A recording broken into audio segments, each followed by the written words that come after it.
Hello students, welcome back to the subject Social Science. Today we are going to continue this lesson Geography 2 Land, Soil, Water, Natural Vegetation and Wildlife Resources. Today we are going to discuss the topic is degradation of soil and conservation measures.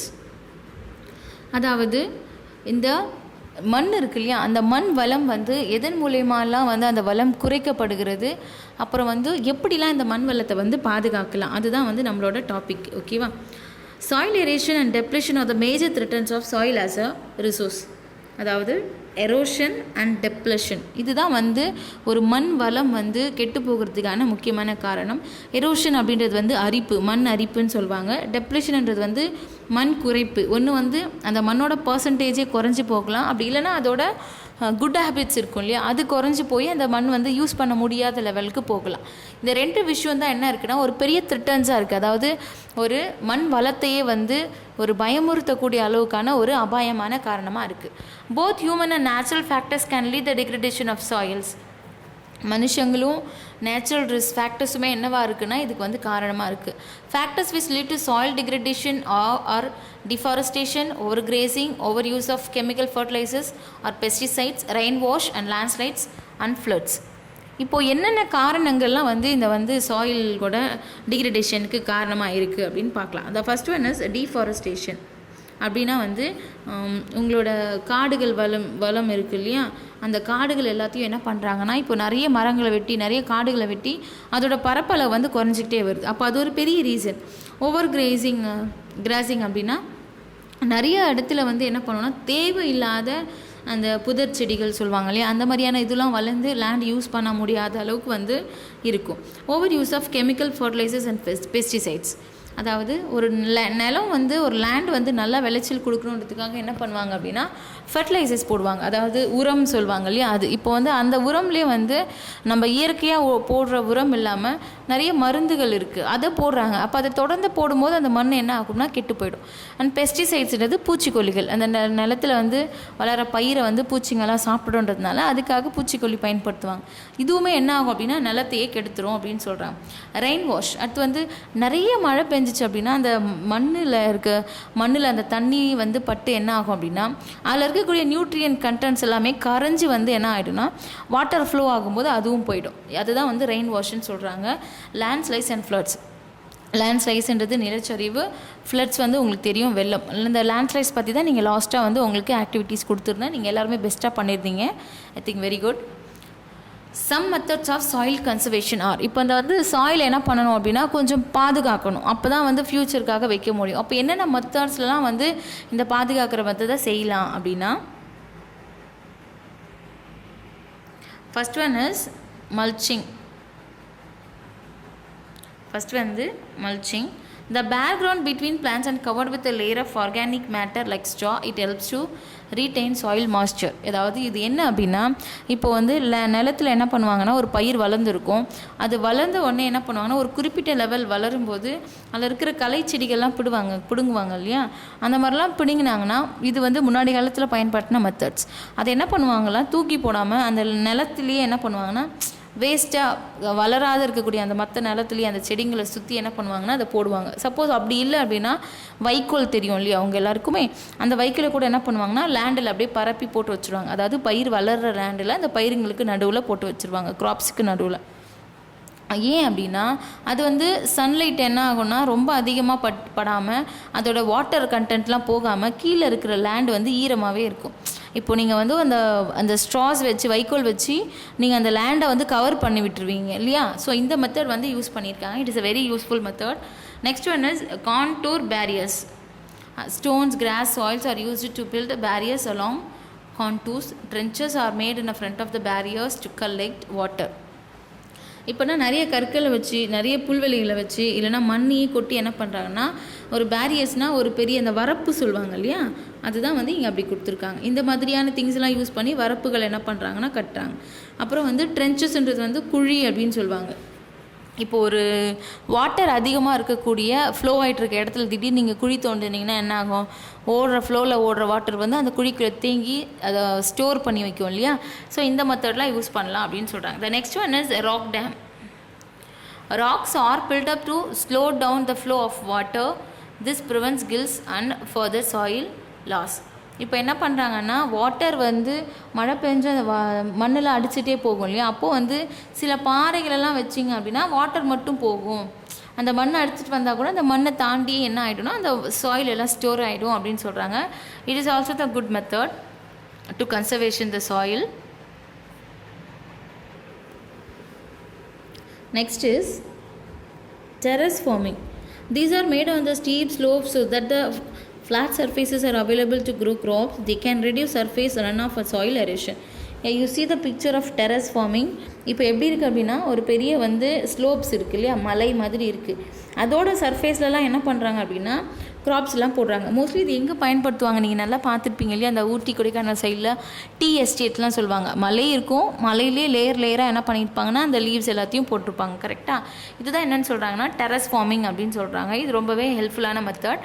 So இந்த plant என்ன பண்ணணும்னா அந்த landslides வராமல் வந்து இது control பண்ணும். The next one is intercropping.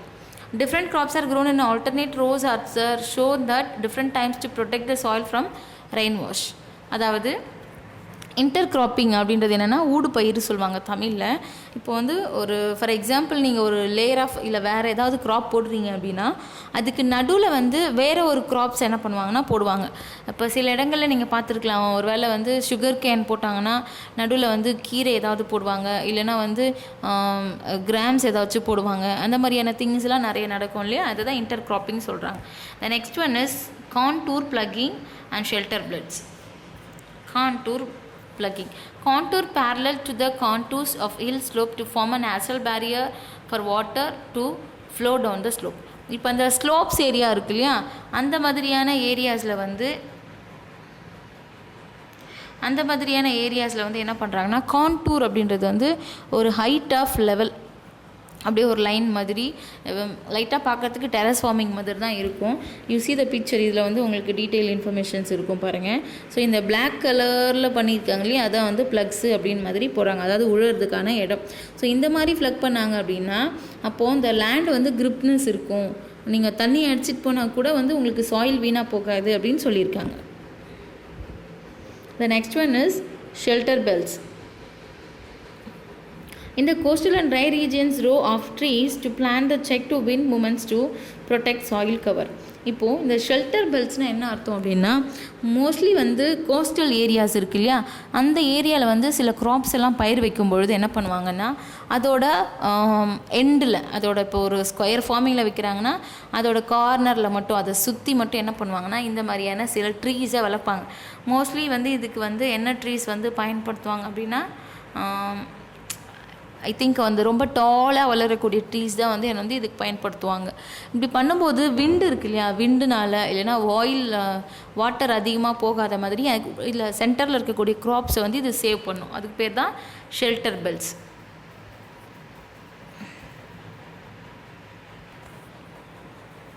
Our next topic is water. Water is very important and renewable natural resource இல்லையா. Vittal renewable resource அப்படின்னா இன்றியமையாத ரொம்ப முக்கியத்துவம் வாய்ந்த ஒரு ரிசோர்ஸ்னு அர்த்தம். ஓகேவா. 3/4 of the earth surface is covered with water. இப்போது பூமி முழுசுமாகவே எதால் நிறைஞ்சிருக்கு அப்படின்னா 4/3 பங்கு எதுவாக இருக்குது அப்படின்னா வாட்டரால் தான் ஃபுல்லாகவே நிறைஞ்சிருக்கு. ஸோ நம்ம பிளானட்டுக்கு என்ன பேர் அப்படின்னா வாட்டர் பிளானட்னு இன்னொரு பேரும் இருக்குது. சரியா.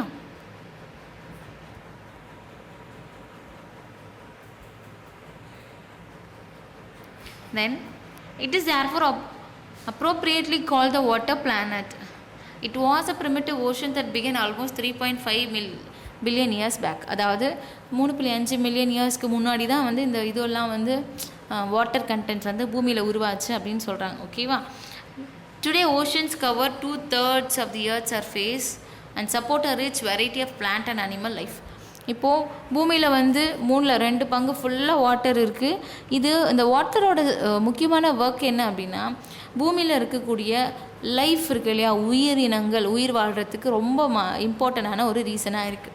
சப்போஸ் நம்ம நிறைய திங்க் பண்ணுவோம் இல்லையா, ஏன் நம்மளோட சோலார் சிஸ்டமில் நிறைய பிளானட் இருக்குது, ஆனால் ஏன் எல்லா பிளானட்லேயும் வந்து ஹியூமன்ஸ் கிடையாது, இல்லை எல்லா பிளானட்ஸ்லேயும் வந்து உயிரினங்கள் வாழ்கிறது கிடையாது, எர்த்தில் மட்டும் வாழுது அப்படின்னா ரொம்ப இம்பார்ட்டன்ட் விஷயம் என்ன அப்படின்னா வாட்டர் சோர்ஸஸ் வந்து எர்த்தில் மட்டும்தான் நமக்கு நிறைய கிடைக்கு. மற்ற பிளானட்ஸில் என்ன கிடையாது அப்படின்னா வாட்டர் கிடையாது. ஸோ இதுவும் வந்து ஒரு இம்பார்ட்டண்டான ரீசன். அந்த ocean water is however saline and do not fit for the human consumption. Ocean water இல்லையா, கடல் தண்ணி எப்படி இருக்கும், சால்ட்டியாக இருக்கும், உப்பு கரிக்கும் இல்லையா, சலைனாக இருக்கும். இப்போ அதை என்ன பண்ண முடியாது, மனிதர்களோட பயன்பாட்டுக்கு பயன்படுத்த முடியாது. அப்போ ஃப்ரெஷ் வாட்டர் இருக்கு இல்லையா, அதாவது ட்ரிங்கிங் வாட்டர், அது எவ்வளோ இருக்குன்னா 2.7% தான் இருக்குது. அதாவது 100%, அதாவது மேபி 3% என்னவா இருக்குது அப்படின்னா பர்டிகுலராக 2.7% என்னவா இருக்குது, ஃப்ரெஷ் வாட்டராக இருக்குது. மற்ற வாட்டர் எல்லாமே என்ன வாட்டராக இருக்குது, சால்ட் வாட்டராக இருக்குது. எவ்வளோ பர்சன்டேஜ், 97%. ஓகேவா. இதில் 70% வந்து என்னவாக இருக்குது அப்படின்னா ஐஸ் ஷீட்ஸாகவும் கிளேஷியராகவும் இருக்குது. அதாவது பனிப்பாறைகளாக பனியாக உறைஞ்சி போய் கிளேஷியர்ன்றது ஒரு ஐஸ் ஆஃப் ரிவர் அப்படின்னு சொல்லுவாங்க. அதாவது பனியாலேயே ஆகக்கூடிய ஒரு ரிவர் இப்படி இருக்குது. ஸோ இது என்ன பண்ண முடியாதுன்னா பயன்படுத்தவே முடியாது இல்லையா. ஸோ இந்த மாதிரியான ஃபார்மேட்டில் இருக்குது. அண்டார்டிகா, கிரீன்லேண்ட் அண்ட் மவுண்டைன் ரீஜன்ஸ்லலாம் இந்த மாதிரியான கிளேஷியர்ஸ் அதிகமாக இருக்குது. Due to their location they are inaccessible. Only 1% of fresh water is available and fit for human use. அதாவது இப்போ உங்களுக்கு நல்லா புரிஞ்சிருக்கும், அந்த 3% சொன்னேன் இல்லையா ஃப்ரெஷ் வாட்டர் இருக்குன்னு, அந்த 3%யும் வந்து முக்கால்வாசி பர்சன்டேஜ் ஆஃப் வாட்டர் எப்படி இருக்குது அப்படின்னா ஐஸாக இருக்குது. ஸோ பயன்படுத்த முடியாது. ஸோ ஒரே ஒரு பர்சன்டேஜ் ஆஃப் வாட்டர் மட்டும்தான் ஹியூமன் வந்து ட்ரிங்க் பண்ணுறதுக்கு ஏற்ற மாதிரி இருக்குது. ஓகேவா. It's found as ground water, as surface water in rivers and lake, as a water vapour in the atmosphere. அந்த 1% ஆஃப் வாட்டர் இருக்கு இல்லையா, அதுவும் எங்கெங்கெல்லாம் இருக்குது அப்படின்னா முதல்ல வந்து கிரவுண்ட் வாட்டர், நிலத்துக்கடியில் நம்மலாம் போர்ஸ் போட்டு நிலத்துக்கடியிலேருந்து தண்ணி எடுத்து பயன்படுத்துகிறோம் இல்லையா, அது வந்து ரொம்பவே ஃப்ரெஷ்ஷான வாட்டர். அப்புறம் வந்து surface of water and rivers and lakes, நம்மளோட சர்ஃபேஸ் மேலே இருக்கக்கூடிய ரிவரு, லேக்கு, அதாவது ஆறு, குளம், அந்த மாதிரியான ஏரிகள், இதெல்லாமே வந்து ஃப்ரெஷ் வாட்டராக இருக்குது. தென் இன்னொன்று என்ன அப்படின்னா water vapour in the atmosphere. அட்மாஸ்பியர்ன்றது வளிமண்டலம். அந்த வளிமண்டலத்தில் இருக்கக்கூடிய சின்ன சின்ன வாட்டர் வேப்பர்ஸ், நீராவின்னு சொல்லுவாங்க. அப்போது இந்த வாட்டர் வேப்பர்ஸ் தான் வந்து என்ன ஆகும், சில்லுனாகி வாட்டராக மாறி நமக்கு ரெயின் கொடுக்கும். கரெக்டாக. ஸோ இந்த வாட்டர் வேப்பர்ஸ் அட்மாஸ்பியரில் இருக்குது. இதெல்லாம் தான் வந்து ஃப்ரெஷ் வாட்டரோட சோர்ஸ்.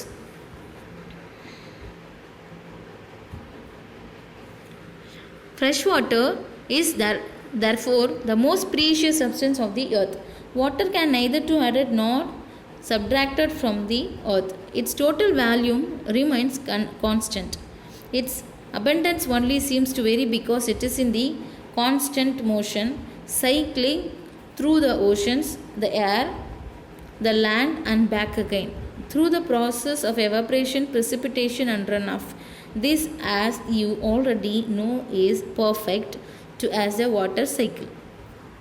இப்போது இந்த ஃப்ரெஷ் வாட்டர் கொஞ்சமாக தான் இருக்குது, அதை வந்து கான்ஸ்டன்ட் அப்படின்னு சொல்கிறாங்க. அதாவது இடத்துல இருக்கக்கூடிய ஃப்ரெஷ் வாட்டர் வந்து இன்க்ரீஸ் பண்ண முடியாது.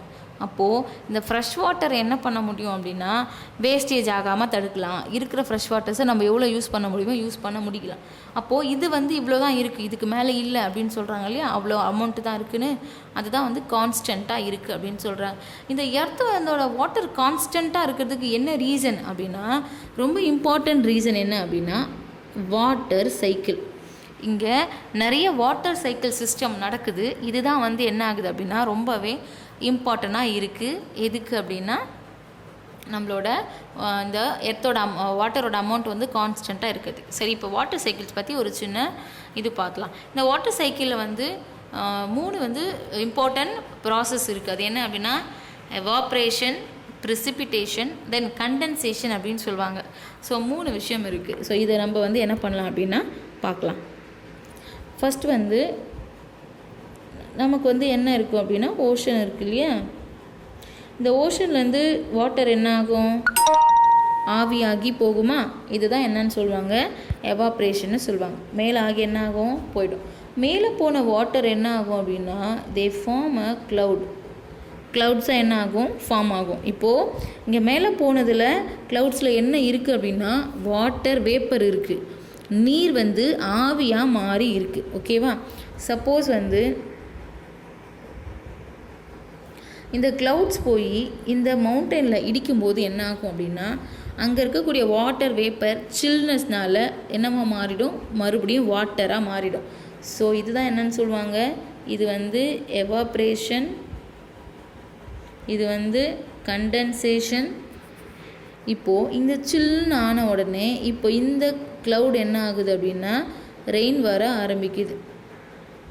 ஸோ இதை தான் என்னன்னு சொல்லுவாங்க, ப்ரிசிபிட்டேஷன் அப்படின்னு சொல்லுவாங்க. ஓகேவா? ப்ரிசிபிட்டேஷன். இப்போ அண்டர்ஸ்டாண்ட் ஆகுதா?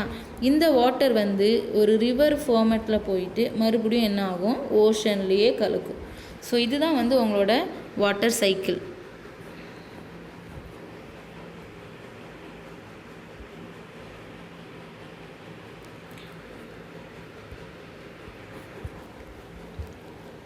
Humans use huge amounts of water not only for the drinking and washing. அதாவது அவங்களோட மனிதர்கள் வந்து குடிக்கிறதுக்கோ இல்லை அவங்கள மற்றோட வேலைகளுக்கு மட்டும் நீரை பயன்படுத்துறது கிடையாது. பட் ஆல்சோ இந்த ப்ராசஸ் ஆஃப் ப்ரொடெக்ஷன், இதுக்கு என்ன பண்ணுறாங்கன்னா நிறைய ப்ரொடக்ஷன்ஸ் பண்ணுறதுக்காக என்ன பண்ணுறாங்க அப்படின்னா வாட்டரை பயன்படுத்துகிறாங்க. Water for agriculture, industries, generating electricity through reservoirs of dams and the other usages. இப்போது வாட்டர் எதுக்கெலாம் பயன்படுது, அக்ரிகல்ச்சருக்கு பயன்படுது, பெரிய பெரிய தொழிற்சாலைகளில் பயன்படுது, எலக்ட்ரிசிட்டி இல்லையா, மின்சாரம் தயாரிக்கிறாங்க இல்லையா, அதுக்கு பயன்படுது. நிறைய டேம்ஸ்லாம் கட்டியிருக்காங்க இல்லையா, அந்த டேம்ஸ் வந்து வாட்டர் இருந்தால் தான் டேம்ஸ் கட்ட முடியும். கரெக்டாக? ஸோ இது எல்லாத்துக்குமே வந்து என்ன ஆகுதுன்னா பயன்படுது. Increasing population, raising demands for food and cash crops, increasing urbanization and rising standards for living are the major factors leading to the shortages in supply of fresh water. இப்போது இந்த ஃப்ரெஷ் வாட்டர் வந்து எல்லாருக்கும் பத்தாமல் போகிறதுக்கு என்ன காரணம் அப்படின்னா, ஒன்று பாப்புலேஷன், மக்கள் தொகை ரொம்பவே என்ன இருக்குது அப்படின்னா அதிகமாக இருக்குது. உலக அளவில்னு இல்லாமல் ஒரு பர்டிகுலர் இப்போது இந்தியா மட்டும் எடுத்துக்கலாம். இந்தியாவில் பாப்புலேஷன்ஸ் வந்து ரொம்ப ஹை, வேர்ல்டுலேயே வந்து செகண்ட் பாப்புலேட்டட் கண்ட்ரி வந்து இந்தியா தான். ஆனால் இங்கே இருக்கக்கூடிய எல்லா மக்களுக்கும் தேவையான அளவுக்கு இங்கே இந்த இடத்துல தண்ணி இருக்கா, இந்தியா கண்ட்ரியில் வந்து வாட்டர் இருக்கா அப்படின்றது தான் வந்து இங்கே ப்ராப்ளம். புரியுதா? So rising demands for food and cash crops, தண்ணிக்காக இப்போது பாப்புலேஷன்ஸ் வந்து அதிகமான அவங்களுக்கு ஃபுட்டு தேவைப்படும், அவங்களுக்கான ப்ரொடக்ஷன் பண்ணணும். அர்பனைசேஷன் இருக்குது இல்லையா, பீப்புள் எல்லோரும் என்ன பண்ணியிருப்பாங்கன்னா ரொம்ப டெவலப்டான சிட்டியில் தான் வாழ்வாங்க. அப்போ அந்த இடத்துல எல்லாருக்கும் ஒரு ஃப்ரெஷ் வாட்டர்ஸ் கொடுக்கறதுன்றது ரொம்ப கஷ்டமான விஷயம். ஃபார் எக்ஸாம்பிள் சென்னை, இப்போ சென்னை வந்து ரொம்ப பாப்புலேட்டடாக இருக்கக்கூடிய ரொம்ப ரஷ்ஷான ஏரியா, அந்த இடத்துல என்ன இருக்கும் அப்படின்னா ஃப்ரெஷ் வாட்டருக்கு கண்டிப்பாக ஷார்ட்டேஜஸ் இருக்கும். அதுதான் இங்கே எக்ஸ்பிளைன் பண்ணுறாங்க. Next topic is problems of availability of water. ஓகேவா? இப்போ வாட்டர் வந்து எந்த அளவுக்கு ப்ராப்ளம்ஸ்லாம் இருக்குது அப்படின்னு பார்க்கலாம். there is scarcity of water in many regions of the world. இப்போ நல்லா புரிஞ்சுக்கோங்க, வாட்டர் ஸ்கேர்சிட்டின்றது நம்ம கண்ட்ரியில் மட்டும் கிடையாது, இது கண்ட்ரியோட பிரச்சனை கிடையாது, வேர்ல்ட் லெவல்லையே வந்து இந்த வாட்டர் ஸ்கேர்சிட்டின்றது ரொம்ப பெரிய ப்ராப்ளமாக இருக்குது. இம்பார்ட்டனாக Africa, West Asia, South Asia, parts of western USA, north west Mexico, parts of South America and entire Australia. அதாவது ஆஸ்திரேலியா ஃபுல்லாகவுமே என்ன பண்ணுறாங்க அப்படின்னா இந்த ஃப்ரெஷ் வாட்டருக்கான ஷார்ட்டேஜஸ் வந்து ரொம்பவே அதிகமாக இருக்குது. They face the problem of shortage of fresh water. Countries located in the climatic zones more susceptible to drought face great problems of water scarcity. இப்போது ஏன் இந்த கண்ட்ரீஸ்லாம் வாட்டர் ப்ராப்ளம்ஸ் இருக்குது அப்படின்னா இவங்க எல்லோரும் கிளைமேட்டிக் ஜோன்ஸில் இருக்கிறாங்க. அதாவது ஒரு பர்டிகுலர் சீசனுக்கு தான் மழை பெய்யும் அப்படின்னு சொல்லக்கூடிய பகுதிகளில் இந்த கண்ட்ரீஸ் எல்லாம் இருக்குது. அப்போது இப்போ இந்தியாவில் வந்து எவ்ரி இயர் மழை பெஞ்சிட்டே இருக்கா? இல்லை, ஒரு பர்டிகுலர் சீசன் தான் மழை பெய்யும். அந்த பர்டிகுலர் சீசனும் மழை பெய்யாமல் போயிடுச்சுன்னா அதுதான் இப்போ இங்கே ப்ராப்ளமே. இப்போ இங்கே இருக்கிற எல்லா கண்ட்ரிலுமே வந்து ஒரு குறிப்பிட்ட சீசன் தான் ரெயின் கிடைக்குது.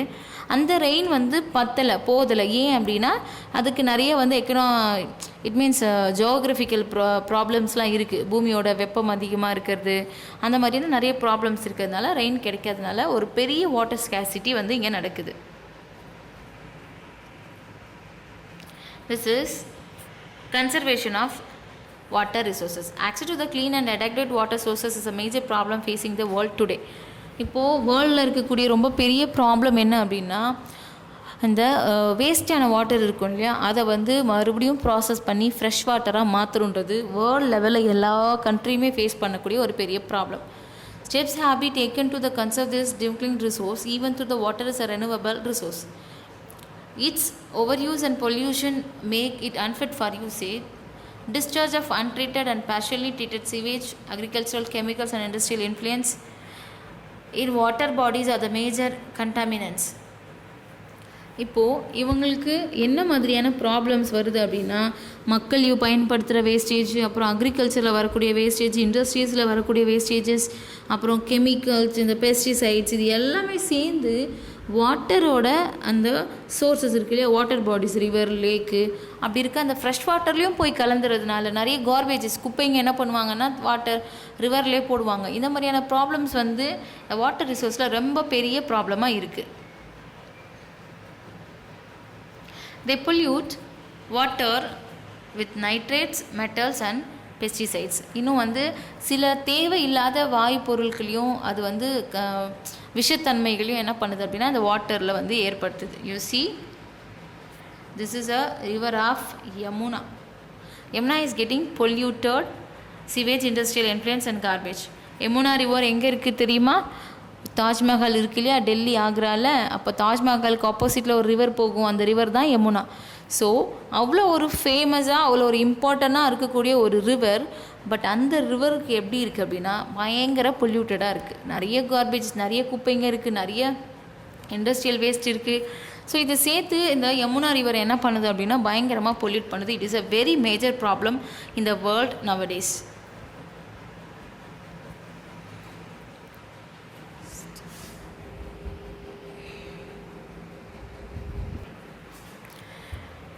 So we surely conservation of water is very important topic in nowadays in the world. So the agricultural peoples have suggested to do some things. அதாவது அக்ரிகல்ச்சர் பண்ணுறவங்களுக்கு சில ஐடியாஸ் வந்து என்ன பண்ணுறாங்க அப்படின்னா கொடுக்குறாங்க, வாட்டர் வந்து எவ்வளோ லெஸ்ஸாக வந்து யூஸ் பண்ண முடியும் அப்படின்னு. So they followed some tricks. என்ன அப்படின்னா the water sprinkler, you see the picture, it is a water sprinkler.